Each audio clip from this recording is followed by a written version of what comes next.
അധ്യായം 14. ഭഗവാൻ കൃഷ്ണനോടുള്ള ബ്രഹ്മാവിന്റെ പ്രാർത്ഥനകൾ. ബ്രഹ്മാവ് പറഞ്ഞു, എന്റെ പ്രിയപ്പെട്ട ദൈവമേ, എല്ലാവരാലും ആരാധിക്കപ്പെടേണ്ട പരമേശ്വരൻ നീ മാത്രമാണ്. അതിനാൽ ഞാൻ വിനയപൂർവ്വം അങ്ങയെ വണങ്ങി അങ്ങയെ പ്രസാദിപ്പിക്കാൻ പ്രാർത്ഥിക്കുന്നു. നിങ്ങളുടെ ശരീരം ജലത്താൽ നിറഞ്ഞ മേഘങ്ങളുടെ നിറമാണ്. നിങ്ങളുടെ മഞ്ഞ വസ്ത്രത്തിൽ നിന്ന് പുറപ്പെടുന്ന വെള്ളി വൈദ്യുത പ്രഭാവലയം കൊണ്ട് നിങ്ങൾ തിളങ്ങുന്നു. തലമുടിയിൽ കമ്മലും മയിൽപീലിയുമായി എന്റെ മുന്നിൽ നിൽക്കുന്ന നന്ദമഹാരാജാവിന്റെ പുത്രനെ ഞാൻ ആദരവോടെ വീണ്ടും വീണ്ടും വണങ്ങുന്നു. അവന്റെ മുഖം സുന്ദരമാണ്. തലയിൽ ഒരു കിരീടവും കഴുത്തിൽ കാടിന്റെ പൂമാലയും കൈയിൽ ഒരു പീയിട്ടി ഭക്ഷണവും ഉണ്ട്. അവൻ ഒരു വാക്കിംഗ് സ്റ്റിക്ക്, ഒരു എരുമ കൊമ്പ് പൈപ്പ്, ഒരു ഓടക്കുഴൽ എന്നിവ വഹിക്കുന്നു. അവൻ ചെറിയ താമരപാദങ്ങളിൽ എന്റെ മുന്നിൽ നിൽക്കുന്നു. ഞാൻ എല്ലാ വേദജ്ഞാനവും അറിയുന്നവനാണെന്ന് ആളുകൾ അവകാശപ്പെടുകയും എന്നെ ഈ പ്രപഞ്ചത്തിന്റെ സ്രഷ്ടാവായി കണക്കാക്കുകയും ചെയ്തേക്കാം. എന്നാൽ ഇപ്പോൾ ഒരു ശിശുവിനെപ്പോലെ എന്റെ മുന്നിൽ നിൽക്കുന്ന അങ്ങയെ മനസ്സിലാക്കാൻ എനിക്ക് കഴിയില്ലെന്ന് ഇപ്പോൾ വ്യക്തമായി. നിങ്ങൾ നിങ്ങളുടെ സുഹൃത്തുക്കളുമായും പശുക്കിടാക്കളുമായും കളിക്കുന്നു. അതിനർത്ഥം നിങ്ങൾക്ക് ശരിയായ വിദ്യാഭ്യാസം പോലുമില്ല എന്നാണ്. കൈയിൽ അല്പം ഭക്ഷണവുമായി തന്റെ പശുക്കുട്ടികളെ തിരിയുന്ന ഒരു ഗ്രാമീണ ബാലനെപ്പോലെയാണ് നിങ്ങൾ കാണുന്നത്. എന്നിട്ടും നിങ്ങളുടെ ശരീരവും എന്റേതും തമ്മിൽ അത്രയും വ്യത്യാസമുണ്ട്. എനിക്ക് നിങ്ങളുടെ ശക്തി കണക്കാക്കാൻ കഴിയില്ല. ഞാൻ ഇതിനകം ബ്രഹ്മസംഹിതയിൽ പറഞ്ഞതുപോലെ നിങ്ങളുടെ ശരീരം ഭൗതികമല്ല. ഭഗവാന്റെ ശരീരം പൂർണ്ണമായും ആത്മീയമാണെന്ന് ബ്രഹ്മസംഹിത പറയുന്നു. അവന്റെ ശരീരവും അവനും തമ്മിൽ വ്യത്യാസമില്ല. അവന്റെ ശരീരത്തിന്റെ ഏത് ഭാഗത്തിനും മറ്റേതൊരു ഭാഗത്തിന്റെയും പ്രവർത്തനം നടത്താൻ കഴിയും. ഭഗവാന് കൈകൊണ്ട് നോക്കാം, കണ്ണുകൊണ്ട് ശ്രവിക്കാം, കാലുകൊണ്ട് യാഗം സ്വീകരിക്കാം, വായുകൊണ്ട് സൃഷ്ടിക്കാം. ബ്രഹ്മാവ് തുടർന്നു, നിങ്ങളുടെ ഭക്തർക്കു വേണ്ടി നിങ്ങൾ ഒരു പശുപാലകനായി അവതരിച്ചു. നിങ്ങളുടെ പശുക്കിടാക്കളെയും ആൺകുട്ടികളെയും മോഷ്ടിച്ച് അപരാധം ചെയ്തിട്ടുണ്ടെങ്കിലും അങ്ങയുടെ കൃപ എനിക്ക് നൽകിയിട്ടുണ്ടെന്ന് എനിക്കറിയാം. ഇതാണ് നിങ്ങളുടെ അതീന്ദ്രിയ ഗുണം. നിങ്ങൾ നിങ്ങളുടെ ഭക്തരോട് വളരെ ഇഷ്ടമാണ്. എന്നാൽ നിങ്ങൾ എന്നോട് കാണിക്കുന്ന അപാരമായ വാത്സല്യമുണ്ടായിട്ടും ഈ ബ്രഹ്മാവിന്റെ വ്യക്തിപരമായ പ്രവർത്തനങ്ങളുടെ ശക്തി പോലും എനിക്ക് കണക്കാക്കാൻ കഴിയില്ല. പരമപുരുഷന്റെ ശരീരത്തെ അഭിനന്ദിക്കാൻ കഴിയില്ല. മറ്റുള്ളവരെക്കുറിച്ച് എനിക്ക് എന്തു പറയാൻ കഴിയും? ഭഗവാന്റെ അതീന്ദ്രിയ വിനോദങ്ങളിൽ നിന്ന് അല്പം മനസ്സിലാക്കുന്നവൻ ഈ ലോകം വിട്ട് വേദങ്ങളിൽ പ്രവേശിക്കാൻ ഉടൻ യോഗ്യനാകും. അതിനാൽ ഈശ്വരനെക്കുറിച്ചുള്ള ചക്രത്തിൽ നിന്ന് മുക്തി നേടാം. ആളുകൾ അവരുടെ ഊഹക്കച്ചവട അറിവിന്റെ സഹായത്തോടെ നിങ്ങളെ മനസ്സിലാക്കാൻ ശ്രമിക്കരുതെന്ന് ഞാൻ ശുപാർശ ചെയ്യുന്നു. നിങ്ങളെ മനസ്സിലാക്കാനുള്ള ഏറ്റവും നല്ല മാർഗം വിനയപൂർവ്വം ഊഹാപോഹങ്ങൾ ഉപേക്ഷിച്ച് ഭഗവത്ഗീതയിലും സമാനമായ അനേകം വേദഗ്രന്ഥങ്ങളിലും നിങ്ങൾ സംസാരിക്കുമ്പോൾ നിന്നിൽ നിന്നോ അല്ലെങ്കിൽ നിങ്ങളുടെ താമരപാദങ്ങളിൽ അഭയം പ്രാപിച്ച സാക്ഷാത്കാരനായ ഒരു ഭക്തനിൽ നിന്നോ നിങ്ങളെക്കുറിച്ച് കേൾക്കാൻ ശ്രമിക്കുക എന്നതാണ്. ഒരാളുടെ സാമൂഹിക പദവി പോലും മാറ്റേണ്ടതില്ല. അവൻ നിങ്ങളുടെ സന്ദേശം ശ്രദ്ധിച്ചാൽ മതി. ഭൗതികമായ ഇന്ദ്രിയങ്ങളിലൂടെ അങ്ങയെ അറിയുക സാധ്യമല്ലെങ്കിലും കേവലം കേൾക്കുന്നതിലൂടെ അജ്ഞതയെ ക്രമേണ മറികടക്കാൻ കഴിയും. അങ്ങയുടെ കൃപയാൽ മാത്രമേ നീ നിന്റെ ഭക്തന് പ്രത്യക്ഷപ്പെടുന്നുള്ളൂ. അല്ലാത്തപക്ഷം ആരും നിങ്ങളെ ഒരു തരത്തിലും കീഴടക്കുകയില്ല. ഭക്തിനിർഭരമായ സേവനത്തിന്റെ ഒരു സൂചന പോലുമില്ലാത്ത ഊഹക്കച്ചവടമായ അറിവിലൂടെ നിങ്ങളെ കണ്ടെത്താൻ ശ്രമിക്കുന്നത് വെറുതെ സമയം കളയലാണ്. അർപ്പണബോധത്തോടെയുള്ള സേവനം വളരെ പ്രധാനമാണ്. ഈ ദിശയിലുള്ള ഒരു ചെറിയ പരിശ്രമം പോലും ഒരാളെ പൂർണ്ണതയുടെ ഏറ്റവും ഉയർന്ന തലത്തിലേക്ക് കൊണ്ടുപോകും. അതിനാൽ ഭക്തിനിർമ്മാണത്തിന്റെ ഈ മംഗളകരമായ രീതിയെ അവഗണിക്കുകയും ഊഹക്കച്ചവടത്തിൽ ഏർപ്പെടുകയും ചെയ്യരുത്. ഊഹക്കച്ചവടത്തിലൂടെ ഒരാൾക്ക് നിങ്ങളുടെ പ്രാപഞ്ചിക പ്രകടനത്തെക്കുറിച്ച് ഭാഗികമായ അറിവ് നേടാൻ കഴിയും. എന്നാൽ എല്ലാറ്റിന്റെയും ഉത്ഭവമായ നിങ്ങളെ അറിയാൻ കഴിയില്ല. ഊഹക്കച്ചവടത്തിൽ മാത്രം തൽപരരായ ആളുകളുടെ പ്രയത്നം വെറും വ്യർത്ഥമായ പ്രയത്നമാണ്. ഒഴിഞ്ഞ തൊണ്ടിൽ നിന്ന് ധാന്യം മെതിക്കാൻ ശ്രമിക്കുന്നവന്റെ പ്രവൃത്തി പോലെ. നെല്ല് ഒരു മില്ലിൽ തൊണ്ട് കളയുകയും ചെറിയ അളവിൽ പോലും കുറച്ച് ധാന്യങ്ങൾ ലഭിക്കുകയും ചെയ്യും. എന്നാൽ തൊണ്ട് ഇതിനകം മെതിച്ചാൽ, കൂടുതൽ മെതിച്ചാൽ വലിയ അളവിൽ നിന്ന് ഒന്നും നേടാനാവില്ല. അത് പാഴായ പ്രയത്നം മാത്രമാണ്. എന്റെ പ്രിയപ്പെട്ട നാഥ, മനുഷ്യരാശിയുടെ ചരിത്രത്തിൽ അതീന്ദ്രിയ തലത്തിലെത്തിയിട്ടില്ലാത്ത ഒരു വ്യക്തി ശരീരവും മനസ്സും വാക്കും കൊണ്ട് ഭക്തിനിർഭരമായ സേവനത്തിൽ ഏർപ്പെടാൻ തുടങ്ങി. അങ്ങനെ അത്യുന്നതമായ പൂർണ്ണത കൈവരിക്കുകയും അങ്ങയുടെ വാസസ്ഥലത്ത് പ്രവേശിക്കുകയും ചെയ്ത നിരവധി ഉദാഹരണങ്ങൾ നമുക്ക് കാണാം. ഊഹാപോഹമോ നിഗൂഢമായ ധ്യാനമോ ഭക്തി സേവനത്തോടൊപ്പം ചേരാത്തിടത്തോളം നിങ്ങളുടെ ധാരണയിലേക്ക് നയിക്കില്ല. അതിനാൽ ഓരോരുത്തരും അവരുടെ ലൗകിക പ്രവർത്തനങ്ങളിൽ പോലും നിനക്കുവേണ്ടിയുള്ള ഭക്തിനിർഭരമായ സേവനത്തിൽ ഏർപ്പെടണം. നിങ്ങളുടെ അതീന്ദ്രിയ മഹത്വങ്ങൾ ശ്രവിച്ചും വിവരിച്ചും നിരന്തരം നിങ്ങളോട് ചേർന്നു നിൽക്കണം. നിന്നെക്കുറിച്ച് കേൾക്കാനും നിന്റെ മഹത്വം പാടാനുമുള്ള ഇഷ്ടം വളർത്തിയെടുത്താൽ മതി. ഒരാൾക്ക് പൂർണ്ണതയുടെ ഏറ്റവും ഉയർന്ന തലത്തിലെത്തി നിങ്ങളുടെ രാജ്യത്തിൽ പ്രവേശിക്കാൻ കഴിയും. അതിനാൽ നിങ്ങളെ ശ്രവിച്ചും നിങ്ങളെ സ്തുതിച്ചും നിങ്ങളുടെ സംതൃപ്തിക്ക് വേണ്ടി മാത്രം അവന്റെ പ്രവർത്തനങ്ങളുടെ ഫലങ്ങൾ ത്യജിച്ചും നിങ്ങളുടെ അടുത്തായിരിക്കാൻ ഒരാൾ പരിശ്രമിച്ചാൽ അവൻ നിങ്ങളുടെ പരമമായ വാസസ്ഥലത്തേക്ക് എളുപ്പത്തിലും സന്തോഷത്തോടെയും പ്രവേശിക്കും. എല്ലാ മലിനീകരണങ്ങളും ഹൃദയത്തിൽ നിന്ന് മോചിപ്പിച്ചവർക്ക് നിങ്ങളെ അറിയാൻ കഴിയും. അങ്ങയുടെ മഹത്വത്തെപ്പറ്റി പാടിയും കേട്ടും ഹൃദയത്തെ ശുദ്ധീകരിക്കാൻ സാധിക്കും. ഭഗവാൻ സർവ്വവ്യാപിയാണ്. കൃഷ്ണൻ തന്നെ ഭഗവത്ഗീതയിൽ ഇത് സ്ഥിരീകരിക്കുന്നു. ഞാനെല്ലാം പരിപാലിക്കുന്നു. ഭഗവാൻ സർവ്വവ്യാപിയായതിനാൽ അറിയാത്തതായി ഒന്നുമില്ല. പരമപുരുഷനായ പരമപുരുഷന്റെ സർവ്വവ്യാപിയായ സ്വഭാവം ഒരു ജീവിയുടെ പരിമിതമായ അറിവിൽ ഒരിക്കലും ഉൾക്കൊള്ളാനാവില്ല. അതിനാൽ ഭഗവാന്റെ പാദകമലത്തിൽ കേന്ദ്രീകരിച്ച് മനസ്സിനെ സ്ഥിരമാക്കിയ ഒരാൾക്ക് ഒരു പരിധിവരെ പരമാത്മാവിനെ മനസ്സിലാക്കാൻ കഴിയും. ഇന്ദ്രിയാസ്വാദനത്തിന്റെ വിവിധ സാധ്യതകളെക്കുറിച്ച് ചിന്തിക്കുന്നതാണ് മനസ്സിന്റെ പ്രവർത്തനം. അതിനാൽ ഇന്ദ്രിയങ്ങളെ ഭഗവാന്റെ സേവനത്തിൽ നിരന്തരം മുഴുകുന്ന ഒരാൾക്ക് മാത്രമേ മനസ്സിനെ നിയന്ത്രിക്കാനും അവന്റെ താമരയിൽ മുറുകെ പിടിക്കാനും കഴിയൂ. ഭഗവാന്റെ താമരയിൽ മനസ്സിന്റെ ഈ ഏകാഗ്രതയെ സമാധി എന്ന് വിളിക്കുന്നു. ഒരാൾ സമാധിയുടെയോ മയക്കത്തിന്റെയോ ഘട്ടത്തിലെത്തുന്നതുവരെ പരമപുരുഷന്റെ സ്വഭാവം മനസ്സിലാക്കാൻ കഴിയില്ല. പ്രപഞ്ചത്തിന്റെ ആറ്റോമിക ഘടന പഠിക്കാൻ കഴിയുന്ന തത്വചിന്തകരോ ശാസ്ത്രജ്ഞരോ ഉണ്ടായേക്കാം.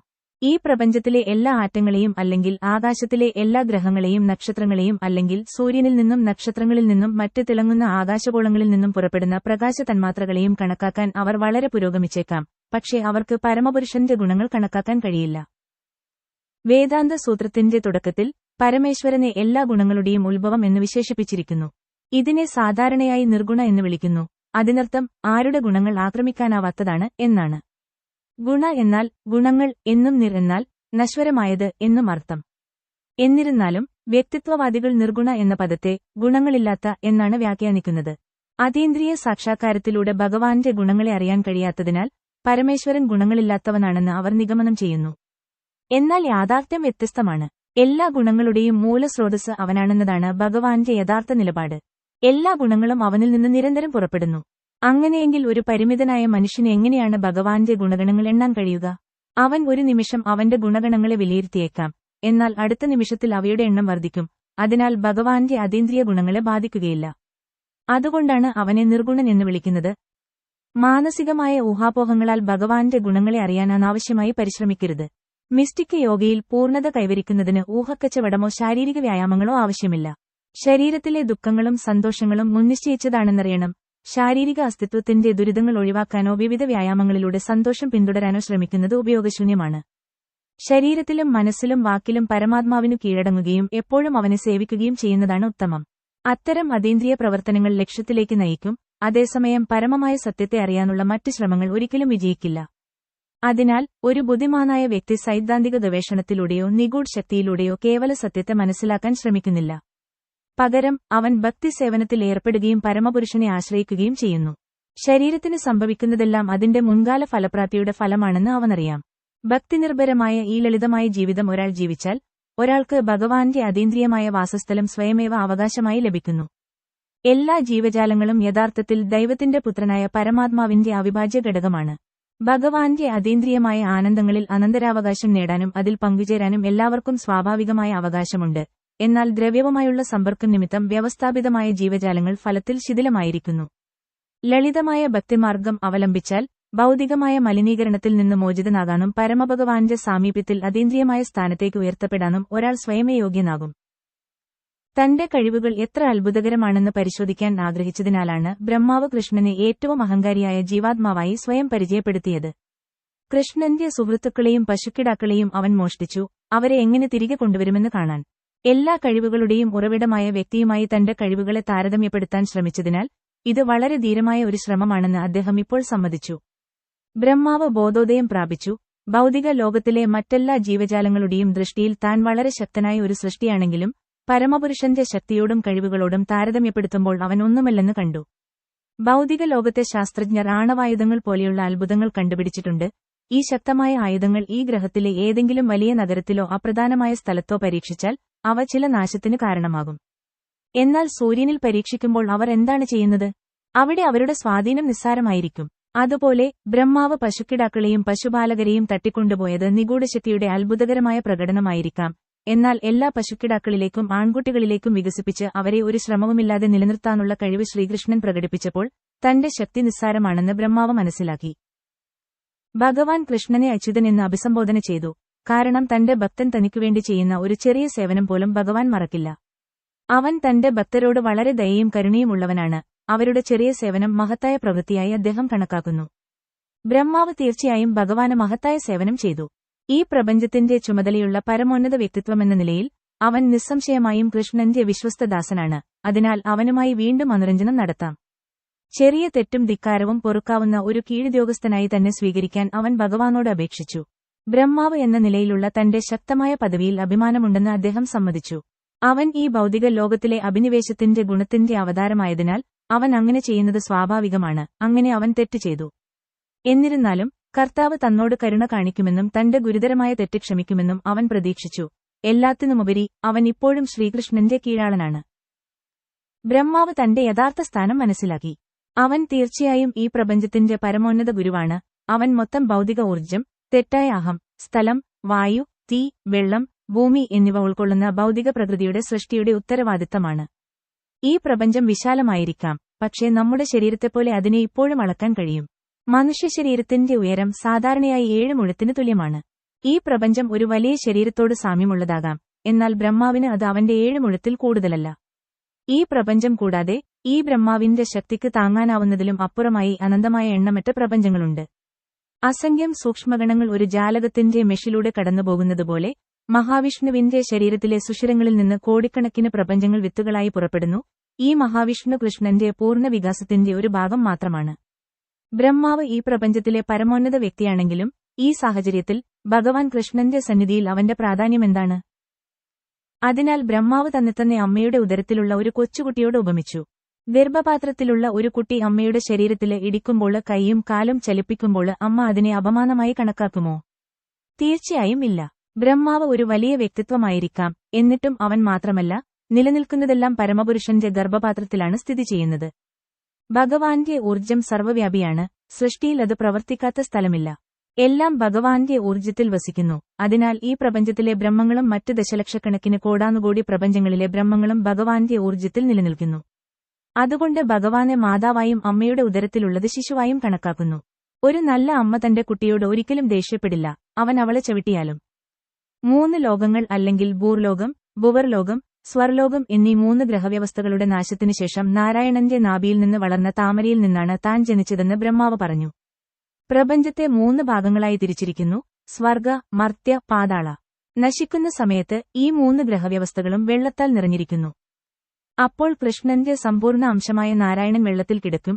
അവന്റെ നാഭിയിൽ നിന്ന് ക്രമേണ ഒരു താമര വിരിയുകയും അതിൽ ബ്രഹ്മാവ് ജനിക്കുകയും ചെയ്യും. ബ്രഹ്മാവിന്റെ അമ്മ നാരായണിയാണെന്ന് സ്വാഭാവികമായും പിന്തുടരുന്നു. പ്രപഞ്ചനാശത്തിനുശേഷം എല്ലാ ജീവജാലങ്ങളും അവനിൽ വിശ്രമിക്കുന്നതിനാൽ ഭഗവാനെ നാരായണൻ എന്ന് വിളിക്കുന്നു. നാര എന്ന വാക്കിന്റെ അർത്ഥം എല്ലാ ജീവജാലങ്ങളുടെയും സംഗ്രഹം എന്നാണ്. അയന എന്നാൽ വിശ്രമസ്ഥലം എന്നാണ്. ഈ ജലത്തിൽ വിശ്രമിക്കുന്നതിനാൽ ഗർഭോദകശായ വിഷ്ണുവിനെ നാരായണൻ എന്ന് വിളിക്കുന്നു. കൂടാതെ എല്ലാ ജീവജാലങ്ങളുടെയും വിശ്രമ കേന്ദ്രമാണിത്. മാത്രവുമല്ല, ഭഗവദ്ഗീതയിൽ സ്ഥിരീകരിക്കുന്നതുപോലെ എല്ലാവരുടെയും ഹൃദയത്തിലും നാരായണനുണ്ട്. ഈ അർത്ഥത്തിൽ ഭഗവാനും നാരായണനാണ്. കാരണം അയന എന്നാൽ വിശ്രമസ്ഥലം, അറിവിന്റെ ഉറവിടം എന്നീ 2 അർത്ഥങ്ങളാണ്. ഹൃദയത്തിൽ പരമാത്മാവിന്റെ സാന്നിധ്യം കൊണ്ടാണ് ജീവാത്മാവ് സ്മരിക്കുന്നത് എന്ന് ഭഗവദ്ഗീതയിലും സ്ഥിരീകരിക്കുന്നു. ശരീരം മാറിയതിനുശേഷം ജീവി കഴിഞ്ഞ ജന്മത്തിൽ നിന്നെല്ലാം മറക്കുന്നു. എന്നാൽ പരമാത്മാവായ നാരായണൻ ഹൃദയത്തിലുള്ളതിനാൽ അവന്റെ മുൻ ആഗ്രഹങ്ങൾക്കനുസരിച്ച് പ്രവർത്തിക്കാൻ അവൻ അവനെ ഓർമ്മിപ്പിക്കുന്നു. കൃഷ്ണൻ യഥാർത്ഥ നാരായണനാണെന്നും നാരായണന്റെ ഉറവിടം അവനാണെന്നും നാരായണ ബാഹ്യമായ ഊർജ്ജത്തിന്റെ, മായയുടെ പ്രകടനമല്ല, മറിച്ച് ആത്മീയ ഊർജ്ജത്തിന്റെ വികാസമാണെന്നും തെളിയിക്കാൻ ബ്രഹ്മദേവൻ ആഗ്രഹിച്ചു. ബാഹ്യശക്തിയുടെ അല്ലെങ്കിൽ മായയുടെ പ്രവർത്തനങ്ങൾ പ്രപഞ്ചത്തിന്റെ സൃഷ്ടിക്ക് ശേഷം പ്രകടമാകുന്നു. യഥാർത്ഥ ആത്മീയ ഊർജ്ജം നാരായണ സൃഷ്ടിക്ക് മുമ്പ് സജീവമായിരുന്നു. നാരായണന്റെ വികാസങ്ങൾ ആദ്യം കരണോദകശായ വിഷ്ണുവിലേക്കും അവനിൽ നിന്ന് ഗർഭോദകാശായ വിഷ്ണുവിലേക്കും അവനിൽ നിന്ന് ക്ഷീരോദകശായ വിഷ്ണുവിലേക്കും അവനിൽ നിന്ന് എല്ലാവരുടെയും ഹൃദയങ്ങളിലേക്കും യഥാർത്ഥത്തിൽ കൃഷ്ണന്റെ വികാസങ്ങൾ അവന്റെ ആത്മീയ ഊർജ്ജത്തിന്റെ പ്രകടനങ്ങളാണ്. അവ ഭൗതിക ഊർജ്ജത്താൽ നിയന്ത്രിക്കപ്പെടുന്നില്ല, അതിനാൽ താൽക്കാലികവുമല്ല. ഭൗതിക ഊർജ്ജത്താൽ നിയന്ത്രിക്കപ്പെടുന്നതെല്ലാം താൽക്കാലികമാണ്, എന്നാൽ ആത്മീയ ഊർജ്ജത്താൽ പ്രവർത്തിക്കുന്നതെല്ലാം ശാശ്വതമാണ്. കൃഷ്ണനാണ് യഥാർത്ഥ നാരായണൻ എന്ന തന്റെ പ്രസ്താവനയെ ബ്രഹ്മാവ് ഒരിക്കൽ കൂടി സ്ഥിരീകരിച്ചു. ഭഗവാന്റെ വിസ്തൃതമായ പ്രപഞ്ചശരീരം ഗർഭോദകമെന്ന ജലത്തിന് മുകളിലാണെന്ന് അദ്ദേഹം പറഞ്ഞു. ബ്രഹ്മാവ് പറഞ്ഞു, ഈ ഭീമാകാരമായ പ്രപഞ്ചരൂപം നിങ്ങളുടെ ഊർജ്ജത്തിന്റെ മറ്റൊരു പ്രകടനമാണ്. അത് ജലത്തിൽ അധിഷ്ഠിതമായതിനാൽ അതും നാരായണനാണ്.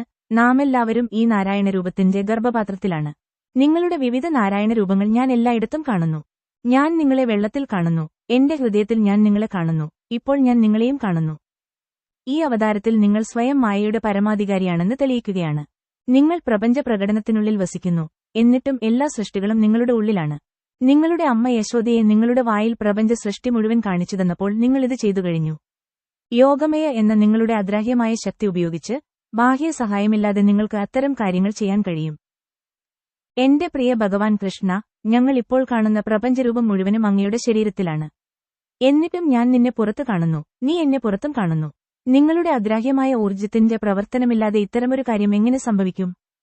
പരമപുരുഷനായ പരമപുരുഷന്റെ അഗ്രാഹ്യമായ ഊർജ്ജത്തിന്റെ അസ്തിത്വം അംഗീകരിക്കാതെ ഒരാൾക്ക് കാര്യങ്ങൾ അതേപടി വിശദീകരിക്കാൻ കഴിയില്ലെന്ന് ബ്രഹ്മാവ് ഇവിടെ ഊന്നിപ്പറഞ്ഞു. പിന്നെ അവൻ തുടർന്നു, എന്റെ പ്രിയേ, മറ്റെല്ലാം മാറ്റിവെച്ച് ഇന്ന് സംഭവിച്ചത് മാത്രം പരിഗണിക്കുകയാണെങ്കിൽ ഞാൻ കണ്ടത് അത് നിങ്ങളുടെ അഗ്രാഹ്യമായ ഊർജ്ജത്തിന്റെ സൃഷ്ടിയല്ലേ?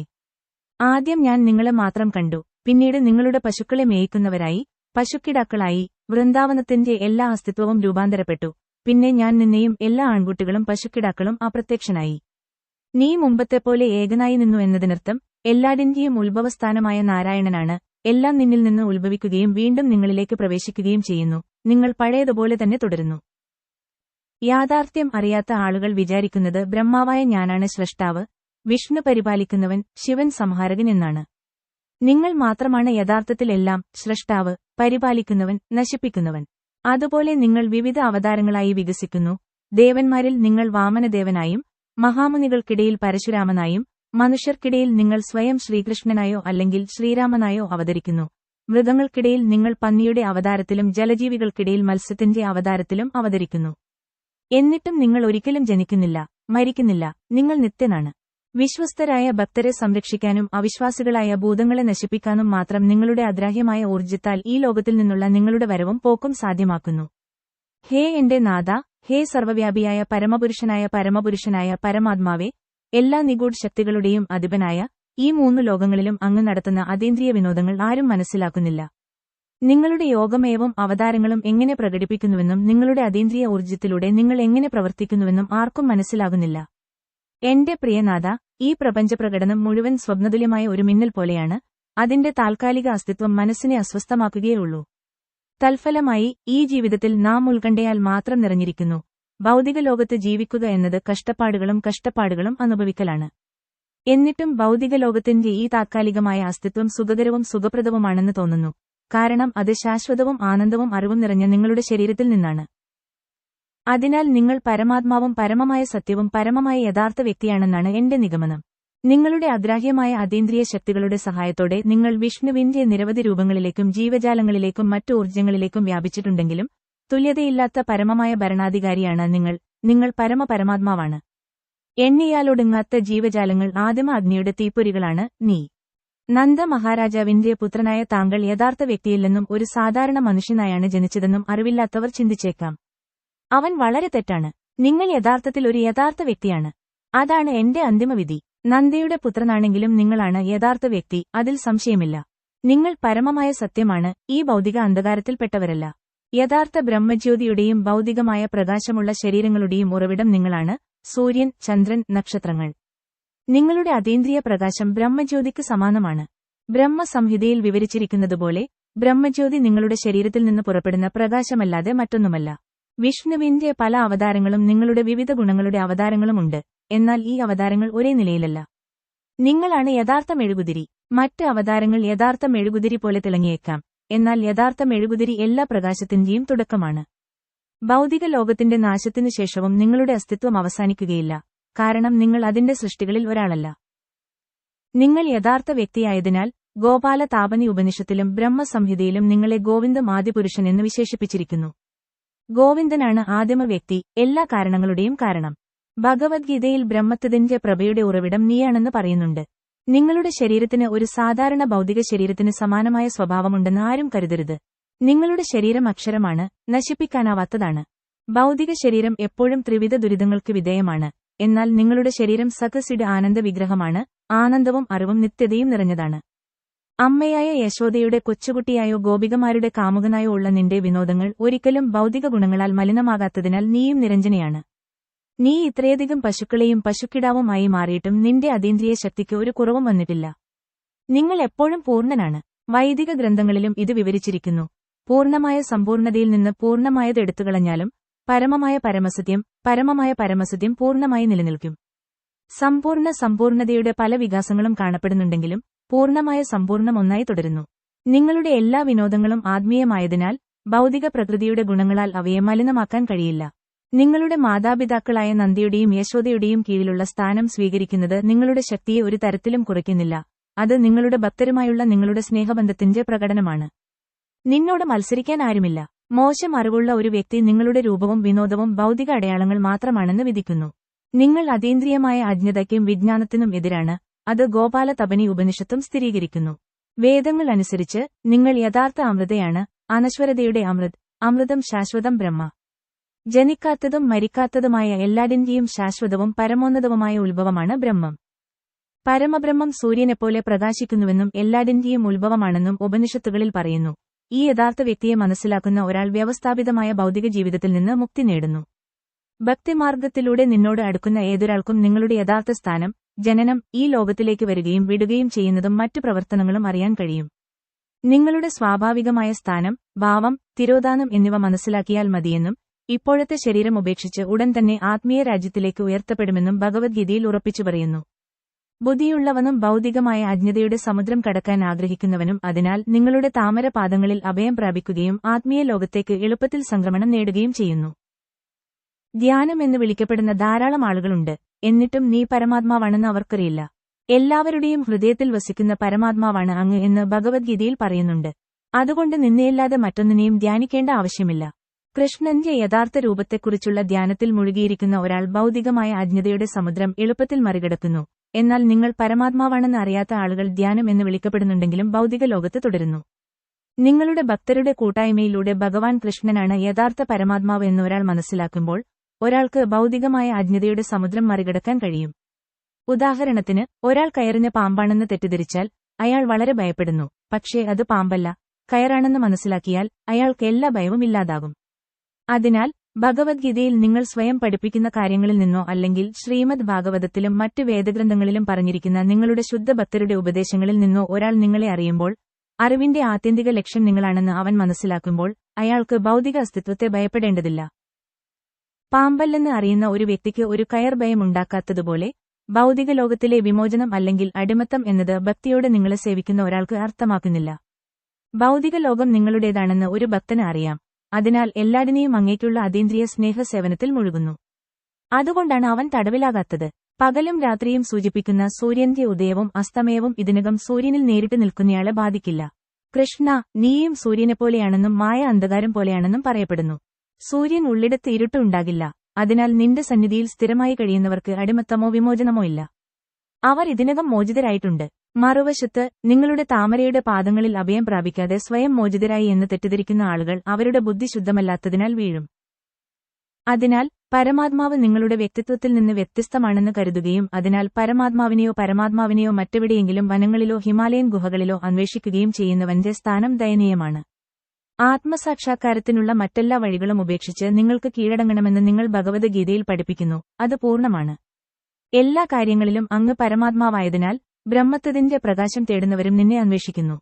പരമാത്മാവിനെ അറിയാൻ ആഗ്രഹിക്കുന്നവർ പോലും നിന്നെ അന്വേഷിക്കുന്നു. ഭഗവദ്ഗീതയിൽ നിങ്ങൾ തന്നെ പറയുന്നു, പരമാത്മാവ് എന്ന നിലയിലുള്ള നിങ്ങളുടെ ഭാഗിക പ്രതിനിധാനം വഴി ഈ ഭൗതിക പ്രാപഞ്ചിക പ്രകടനത്തിലേക്ക് നിങ്ങൾ പ്രവേശിച്ചു. നിങ്ങൾ എല്ലാവരുടെയും ഹൃദയത്തിൽ സന്നിഹിതനാണ്. മറ്റൊരിടത്ത് ഓവർസോളിനെ അന്വേഷിക്കേണ്ട ആവശ്യമില്ല. ആരെങ്കിലും ഇത് ചെയ്താൽ അവർ അജ്ഞതയുടെ സ്വാധീനത്തിലാണ്. അത്തരമൊരു സ്ഥാനത്തിന് അതീതനായ ഒരാൾ നിങ്ങൾ പരിധിയില്ലാത്തവനാണെന്ന് മനസ്സിലാക്കുന്നു. നീ അകത്തും പുറത്തുമാകുന്നു. നീ സർവ്വവ്യാപിയാണ്. ഒരു ഭക്തൻ മറ്റൊരിടത്തും പരമാത്മാവിനെ അന്വേഷിക്കുന്നില്ല. അവന്റെ മനസ്സ് തന്നിൽത്തന്നെ നിന്നിൽ മാത്രം കേന്ദ്രീകരിക്കുന്നു. വാസ്തവത്തിൽ ഭൗതിക ജീവിത സങ്കല്പത്തിൽ നിന്ന് മുക്തനായ ഒരാൾക്ക് മാത്രമേ നിങ്ങളെ അന്വേഷിക്കാൻ കഴിയൂ, മറ്റാരുമല്ല. കയറിന്റെയും പാമ്പിന്റെയും ഉദാഹരണം നിങ്ങളുടെ സ്ഥാനം അറിയാത്ത ആളുകൾക്ക് മാത്രമേ പ്രയോഗിക്കാൻ കഴിയൂ. ആരെങ്കിലും കയറിനെ പാമ്പാണെന്ന് തെറ്റിദ്ധരിച്ചാൽ ആ പാമ്പ് അവന്റെ മനസ്സിൽ മാത്രമേ ഉള്ളൂ. അതുപോലെ മായയുടെ അസ്തിത്വം മനസ്സിൽ മാത്രമാണ്. മായ നിങ്ങളുടെ വ്യക്തിത്വത്തെക്കുറിച്ചുള്ള അജ്ഞതയല്ലാതെ മറ്റൊന്നുമല്ല. ആരെങ്കിലും നിങ്ങളുടെ വ്യക്തിത്വം മറക്കുന്നുവെങ്കിൽ അതിനർത്ഥം അവൻ മായയാൽ വ്യവസ്ഥ ചെയ്യപ്പെടുന്നു എന്നാണ്. അതിനാൽ ആന്തരികമായും ബാഹ്യമായും നിന്നോട് പറ്റിനിൽക്കുന്നവൻ മായയുടെ സ്വാധീനത്തിലല്ല. ഭക്തിസേവനത്തിന്റെ ഫലം ലഭിക്കുന്ന ഏതൊരാൾക്കും നിങ്ങളുടെ മഹത്വം മനസ്സിലാക്കാൻ കഴിയും. എന്നാൽ ബ്രഹ്മത്തെയോ പരമാത്മാവിനെയോ സാക്ഷാത്കരിക്കാൻ പരിശ്രമിക്കുന്ന ഒരാൾക്ക് പോലും നിങ്ങൾ ഭക്തിയുടെ ഒരു ചെറിയ ഫലമെങ്കിലും നൽകുന്നതുവരെ നിങ്ങളുടെ വ്യക്തിത്വത്തിന്റെ വിവിധ സവിശേഷതകൾ മനസ്സിലാക്കാൻ കഴിയില്ല.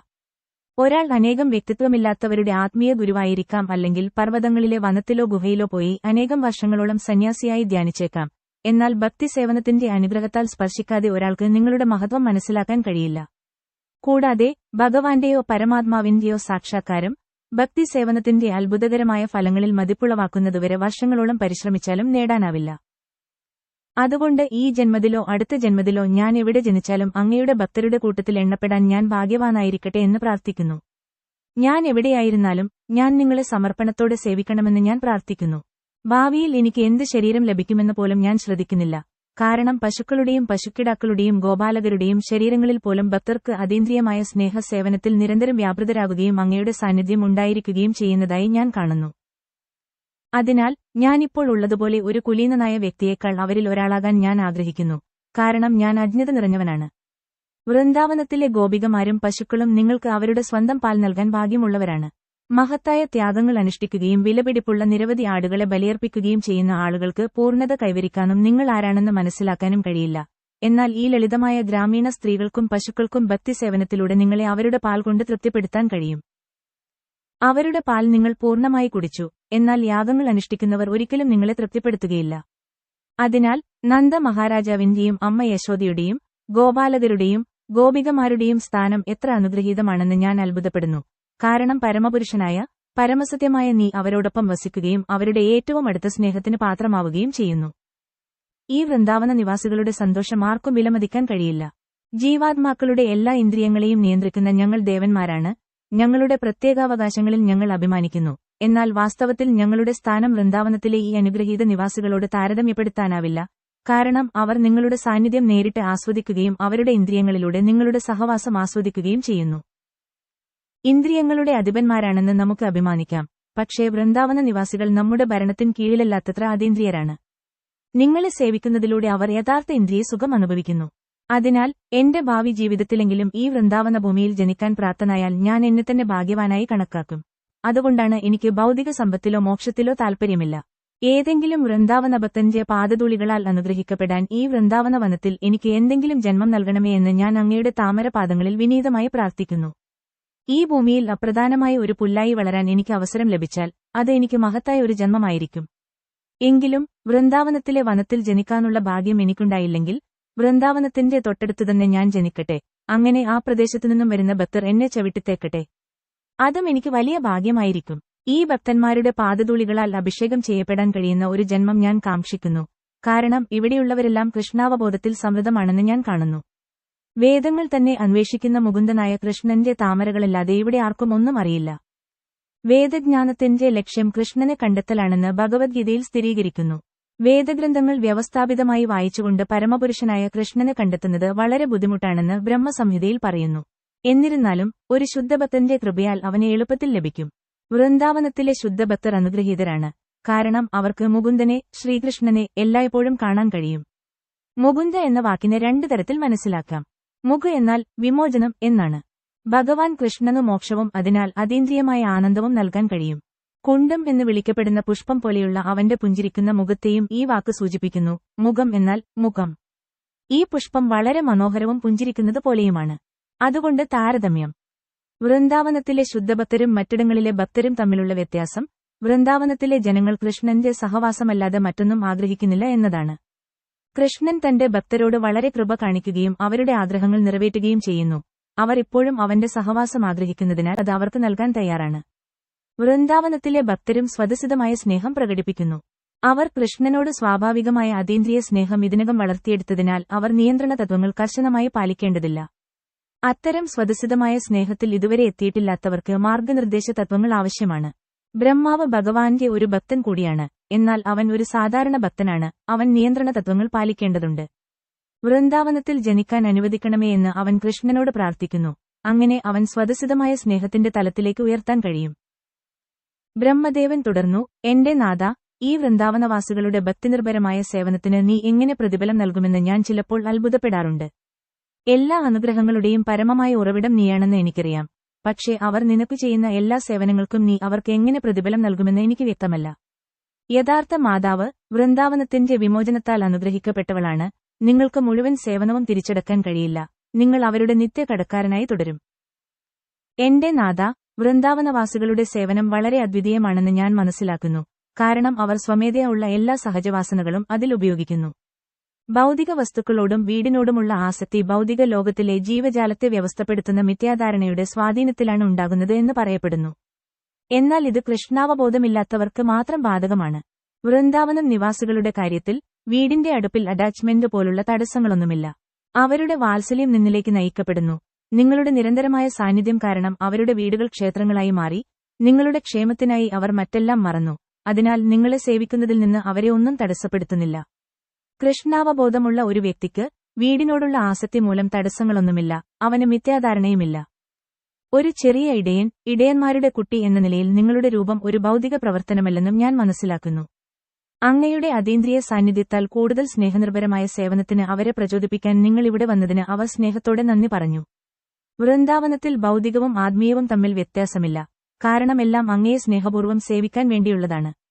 എന്റെ പ്രിയപ്പെട്ട നാഥ, വൃന്ദാവനത്തിലെ നിങ്ങളുടെ വിനോദങ്ങൾക്ക് ഒരേയൊരു ലക്ഷ്യമേയുള്ളൂ: അങ്ങയുടെ ഭക്തരെ പ്രചോദിപ്പിക്കുക.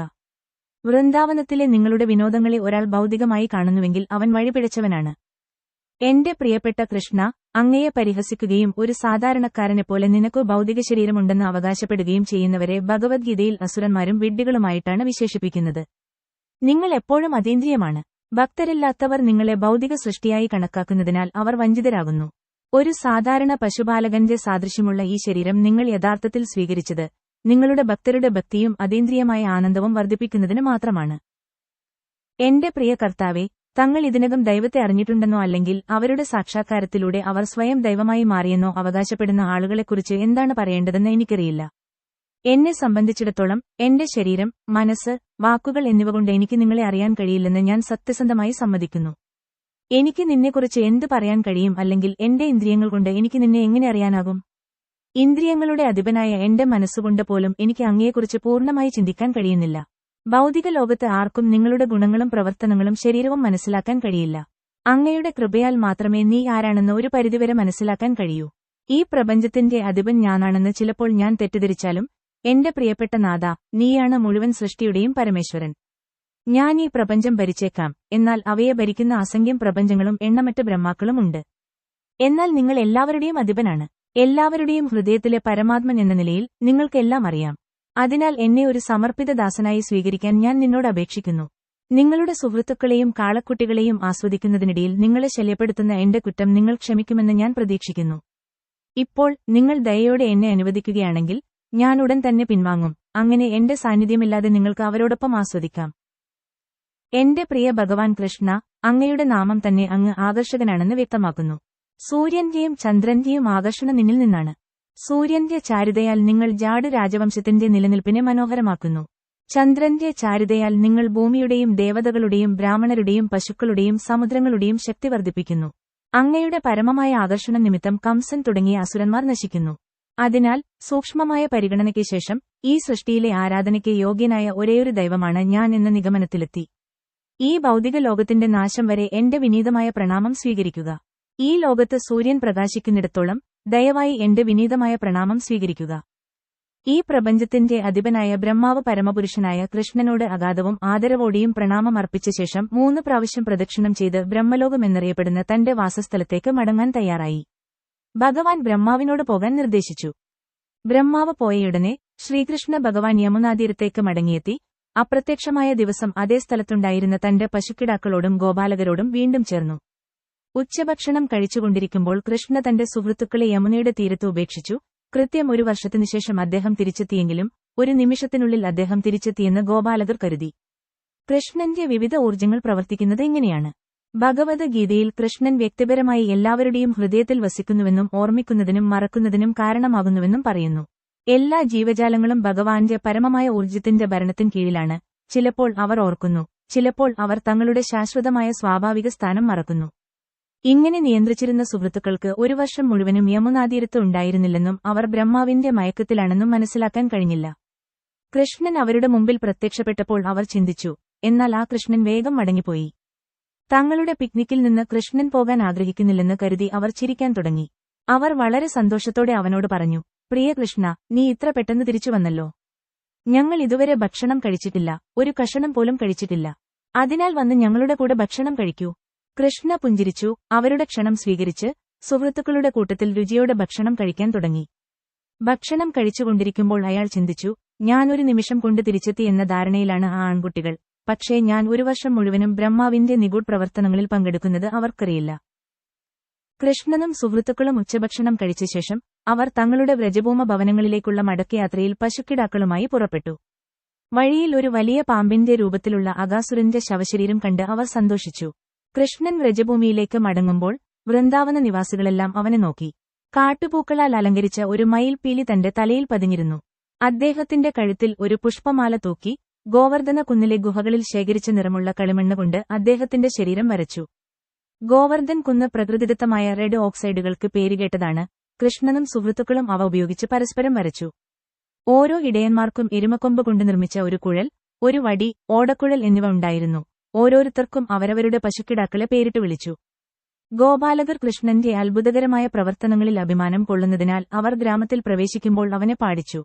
വൃന്ദാവനത്തിലെ ഗോപികമാരെല്ലാം സുന്ദരിയായ കൃഷ്ണൻ വരുന്നത് കണ്ടു. ഒരു വലിയ പാമ്പിന്റെ താടിയെല്ലിൽ നിന്ന് കൃഷ്ണൻ തങ്ങളെ എങ്ങനെ രക്ഷിച്ചുവെന്നും കൃഷ്ണൻ അവനെ കൊന്നതെങ്ങനെയെന്നും ആൺകുട്ടികൾ നല്ല പാട്ടുകൾ രചിച്ചു. ചിലർ കൃഷ്ണനെ യശോദയുടെ മകനായും മറ്റു ചിലർ നന്ദ മഹാരാജാവിന്റെ മകനായും വിശേഷിപ്പിച്ചു. കൃഷ്ണ മഹാപാമ്പിന്റെ പിടിയിൽ നിന്ന് ഞങ്ങളെ രക്ഷിച്ചു കൊന്നു എന്ന് അവർ പാടി. എന്നാൽ കൃഷ്ണൻ അകാസുരനെ വധിച്ചിട്ട് ഒരു വർഷം കഴിഞ്ഞതായി അവർക്കറിയില്ലായിരുന്നു. ഓരോ ജീവജാലവും യഥാർത്ഥത്തിൽ തന്നെക്കുറിച്ചാണ് ഏറ്റവും കൂടുതൽ ശ്രദ്ധിക്കുന്നത്.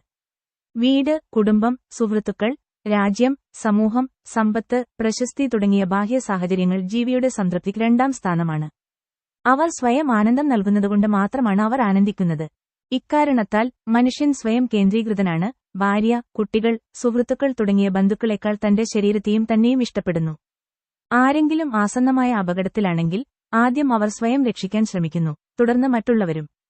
അത് സ്വാഭാവികമാണ്. അതിനർത്ഥം അവൻ മറ്റെന്തിനേക്കാളും സ്വയം സ്നേഹിക്കുന്നു എന്നാണ്. ഒരാളുടെ ആത്മാഭിമാനത്തിന്റെ മറ്റൊരു പ്രധാന വസ്തു ഒരാളുടെ ഭൗതിക ശരീരമാണ്. ആത്മാവിനെക്കുറിച്ച് ഒന്നും അറിയാത്ത ഒരു വ്യക്തി തന്റെ ഭൗതിക ശരീരത്തോട് വളരെ അടുപ്പമുള്ളവനാണ്. തന്റെ വാർദ്ധക്യവും ദുർബലവുമായ ശരീരം രക്ഷിക്കപ്പെടുമെന്ന പ്രതീക്ഷയിൽ പല കൃത്രിമ മാർഗങ്ങളിലൂടെയും അവനെ ജീവനോടെ നിലനിർത്താൻ അവൻ ആഗ്രഹിക്കുന്നു. ഇവരെല്ലാം ജഡികമോ ആത്മീയമോ ആയ ജീവിത സങ്കല്പത്തിൽ സ്വയം തൃപ്തിപ്പെടുത്താൻ രാവും പകലും കഠിനാധ്വാനം ചെയ്യുന്നു. ഇന്ദ്രിയങ്ങൾക്കോ ശരീരത്തിനോ ആനന്ദം പ്രദാനം ചെയ്യുന്നതിനാൽ നാം ഭൗതിക വസ്തുക്കളിൽ മുറുകെ പിടിക്കുന്നു. ശരീരത്തോടുള്ള ആസക്തി നിലനിൽക്കുന്നത് ആത്മാവ് നമ്മുടെ തന്നെ അതിലുള്ളതിനാൽ മാത്രമാണ്.